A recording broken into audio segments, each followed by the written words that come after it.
Quinn attends a dinner with Fred and his wealthy parents, Peter and Marcy.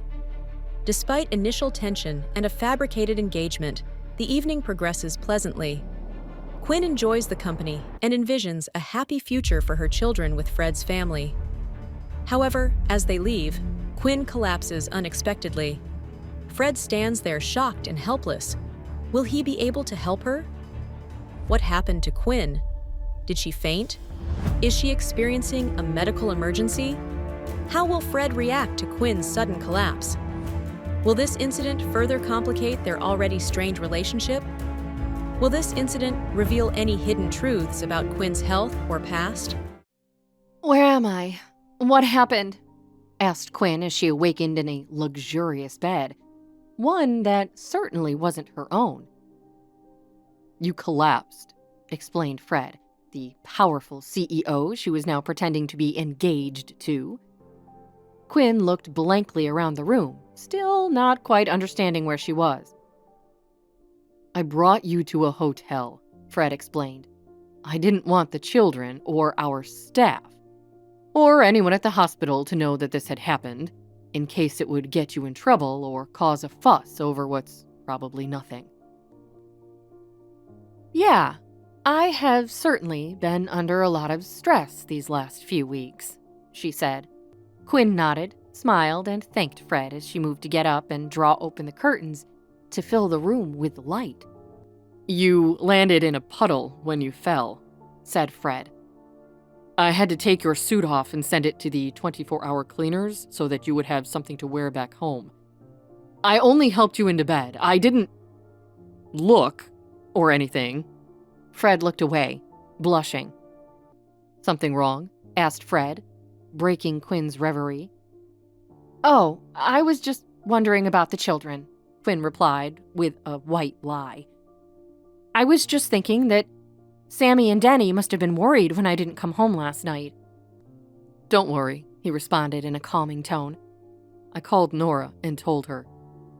"What did you tell her?" queried the doctor. "How did you explain that I wouldn't be coming home last night?" Fred cleared his throat, not sure how she would react to his answer. "I told her that you and I were spending a romantic night out as a couple." He sighed, bracing himself for Quinn's wrath.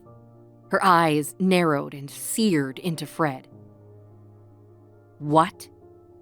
After we agreed in front of the children to have separate rooms until the wedding? You know, the wedding that won't actually happen?" she cried. "What will they think? What kind of example are we setting? Will we have to share a room now?" "Quinn," he began, "I'm sorry if I handled any of this the wrong way, okay? You had just collapsed down the street in front of my building. Once I could tell that you were breathing and basically unharmed, I had a very fast decision I had to make. I could take you to the hospital where your boss, Dr. Crawford, might question your fitness to operate and admit you for observation. I could take you upstairs and have Jake see that you were unconscious, which would have needlessly scared the children since you know how they talk to each other, Jake and your kids. I was on the spot, and I had to come up with some kind of logical explanation. That's what I came up with. It'll have to do." "I didn't mean," she began, ashamed and unable to meet Fred's eyes. He sat on the bed beside Quinn. "We just have to figure things out. Figure each other out. This arrangement only works if we communicate and support each other." She looked at Fred's handsome face and grinned at him. "You know, you're not all that bad, Mr. Smith," she said. "I suppose if I have to have a fake fiancé, I'm glad it's you." "Thanks," he laughed. Quinn grabbed a pillow beside her and playfully hit Fred with it. "Oh, that's what you're gonna do?" he asked with mock surprise, picking up a different pillow and hitting back at Quinn.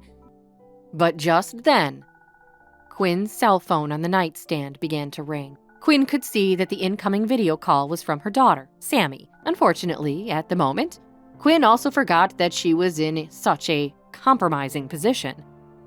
"Baby," breathed Quinn, "what's going on?" Sammy's little face scrunched up suspiciously. "Why do you look all weird, Mommy? Why is your hair all messed up like that? Where did you go? Are you coming home?" "Oh, sure, sweetie. I'll be back tonight after work. I'll be going to the hospital soon. Everything's okay, all right?" The little girl clearly felt that something was off, as she narrowed her eyes. "Mommy," she began. "Yes, baby?" asked Quinn, suddenly feeling nervous again. "Why is there some man there in bed with you?" questioned Sammy.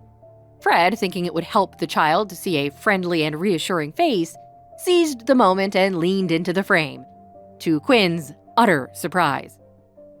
"Hi, Sammy. It's just me." "Hi there. Like your mom said, everything is okay. You don't have to worry. We will see you soon." What the heck is even going on with you two?